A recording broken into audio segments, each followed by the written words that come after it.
இனி வீட்லயே பானிபூரி செய்யலாம் எல்லாரும். ஆச்சி பானிபூரி கிட்.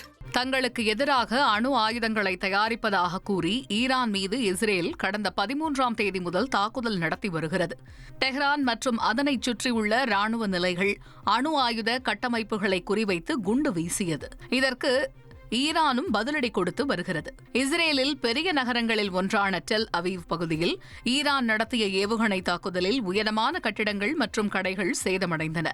டெல் அவீவ் பகுதியில் நடந்த தாக்குதலில் 25 பேர் உயிரிழந்ததாக துணை மருத்துவ குழுவினர் தெரிவித்தனர்.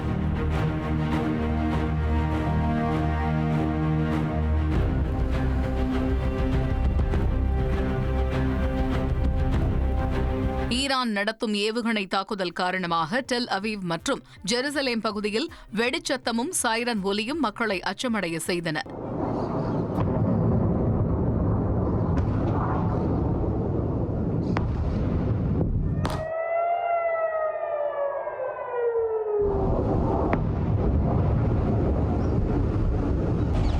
இஸ்ரேலை நோக்கிய ஈரானிய ஏவுகணை தாக்குதல் ரமல்லா உள்ளிட்ட மேற்கு கரை பகுதிகளை அதிரச் செய்தன.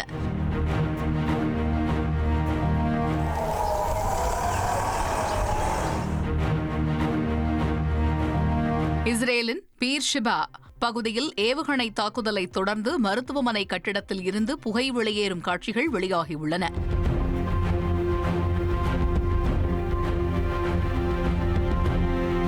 இதனிடையே இஸ்ரேலை நோக்கி ஏவுகணைகள் ஏவப்படும் வீடியோ காட்சிகளை ஈரான் வெளியிட்டுள்ளது.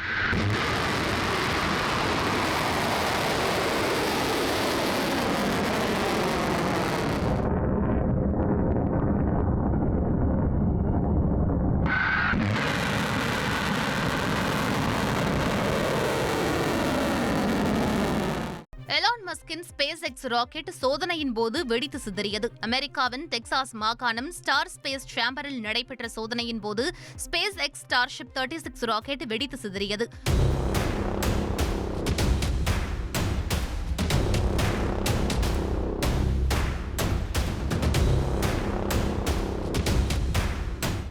தொழில்நுட்ப பிரச்சினை காரணமாக இந்த விபத்து ஏற்பட்டதாக கூறப்படும் நிலையில் உண்மையான காரணத்தை ஸ்பேஸ் எக்ஸ் நிறுவனம் அதிகாரப்பூர்வமாக அறிவிக்கவில்லை.